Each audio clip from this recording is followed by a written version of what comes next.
ঘন অন্ধকারের মধ্যে এক বিপুল তরঙ্গের আন্দোলনের মধ্যে দিয়ে আমরা 5ই আগস্ট পেলাম এবং একটি পরিবর্তন।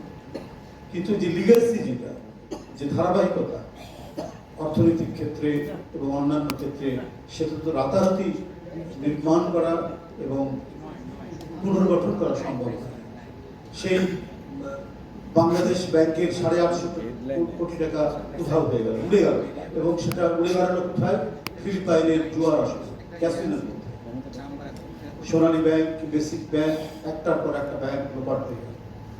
অর্থনীতির এক কঠিন অবস্থা, লোক দেখানো কিছু মেগা প্রজেক্টের নামে মেগা লুটপাট, মেগা দুর্নীতির আমরা রূপকথার সমস্ত গল্প সেই সময় শুনে এসেছি, এবং যেটা অত্যন্ত বাস্তব এবং অত্যন্ত সত্য।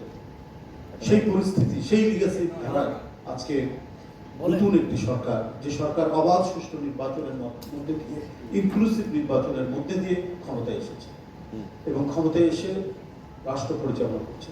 এবং নির্বাচনের প্রাক্কালে যে প্রতিশ্রুতিগুলো দিয়েছিলেন, যে অঙ্গীকারগুলো করেছিলেন সরকার প্রধান জনাব তারেক রহমান, সম্মানিত প্রধানমন্ত্রী, সেই প্রতিশ্রুতিগুলি পূরণে তিনি ক্ষমতা গ্রহণের প্রায় প্রথম দিন থেকে অথবা দ্বিতীয় দিন থেকে তিনি শুরু করেছেন তার কর্মযজ্ঞ। আপনি ফ্যামিলি কার্ড বলুন, আপনি কৃষক কার্ড বলুন, আপনি খাল খনন বলুন, আপনি বৃক্ষরোপণ বলুন, নানাবিধ কর্মকাণ্ডের মধ্যে দিয়ে তিনি যে এই প্রতিশ্রুতিগুলো যেটা দিয়েছিলেন, সেই কর্মকাণ্ডগুলো তিনি অব্যাহত রেখেছেন। দিন রাত নিরন্তর প্রচেষ্টার মধ্যে দিয়ে তার প্রতিশ্রুতি বাস্তবায়নে তিনি কোনো ধরনের কমতি করেন, ক্রমাগতভাবে সেটা করে যাচ্ছে।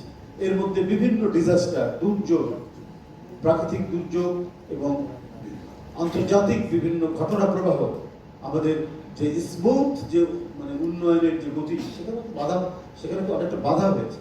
কিন্তু সেই বাধা থাকার পরেও সেটিকে অতিক্রম করে এই সরকার জনগণের স্বস্তির জন্য এবং জনগণের কল্যাণের জন্য তার কাজ অব্যাহত রয়েছে।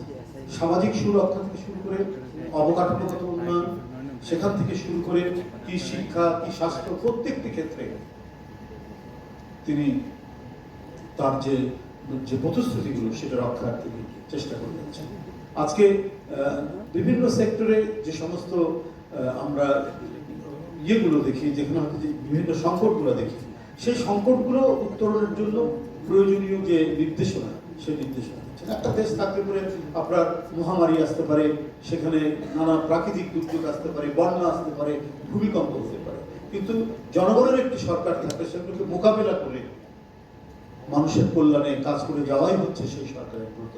কারণ এই সরকার নির্বাচিত সরকার, এবং নির্বাচিত সরকার হওয়ার কারণেই প্রতিটি ক্ষেত্রে, প্রতিটি স্তরে জবাবদিহিতা নিশ্চিত করা। আজকের যে অনুষ্ঠানটি সেই জবাবদিহিতারই একটি অংশ। বৃহত্তর জবাবদিহিতা কার কাছে? জনগণের কাছে। এবং জনগণের কাছে জবাবদিহিতা কি কার মাধ্যমে হয়? একটি সরকারের পার্লামেন্টের মাধ্যমে এবং গণমাধ্যমের, সাংবাদিকদের মাধ্যমে। আজকে 6 মাসের যে অগ্রগতি এবং যতটুকু অর্জন এবং যা কর্মকাণ্ড এই সরকারের বিভিন্ন ক্ষেত্রে, বিভিন্ন সেক্টরে, বিভিন্ন মন্ত্রণালয়ে, সেটার সম্পর্কে আপনার কিছু কথা, কিছু বক্তব্য কতটুকু হচ্ছে সেটাকে আপনাদেরকে অবহিত করা।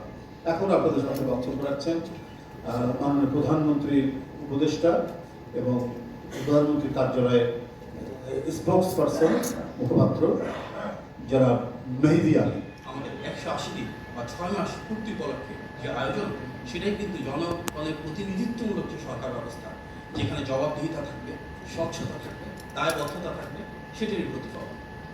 আমরা এই 6 মাসে যেটা দেখেছি, সবচেয়ে বেশি চোখে পড়ার মতো যে জনগণের প্রতি নির্বাচিত সরকারের প্রতি জনগণের রয়েছে অভূতপূর্ব জনসমর্থন। কারণ 2014 সালের বিনা ভোটে নির্বাচন, 18 সালের নিশিরাতে নির্বাচন এবং 24 সালের ডামি ভোটে নির্বাচন পেরিয়ে এই প্রথমবারের মতো জনগণ নিজেদের পছন্দের প্রার্থীকে, নিজেদের পছন্দের দলকে ভোট দিতে পেরেছে। আর সেই সরকারি রাষ্ট্র পরিচালনা এসেছে যার ক্ষমতার উৎস একমাত্র দেশের মানুষ।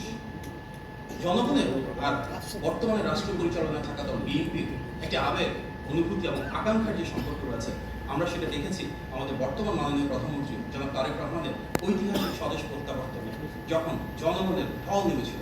বিশ্ব ইতিহাসের সবচেয়ে বড় সেই স্বদেশ প্রত্যাবর্তনের পর আমরা যখন আমাদের দেশনেত্রী বেগম খালেদা জিয়া ইন্তেকাল হয়েছিল, তখন দেখেছিলাম ওনার জানাজাতে আরেকবার কিভাবে জনজোয়ার সৃষ্টি হয়েছে, সব শ্রেণী পেশার মানুষ নেমে এসেছে। এই দলটির প্রতি নেতৃত্বের প্রতি, আজকে যারা সরকারের দায়িত্বে রয়েছেন তাদের প্রতি জনগণের এই অফুরান ভালোবাসা আমরা দেখেছি নির্বাচনী প্রচারণায়, যেখানে মাননীয় প্রধানমন্ত্রী যেখানে গিয়েছিলেন দেশ জুড়ে সেখানে জনস্রোত নেমে এসেছে।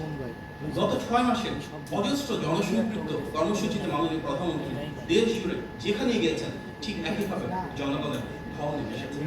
জনগণের সে আস্থা এবং বিশ্বাসকে ধারণ করে বর্তমানে আমাদের যে সরকার সেটি বারবার জনগণের প্রতি, দেশের মানুষের প্রতি দায়িত্ব এবং দায়বদ্ধতা নিয়ে গিয়ে চলছে।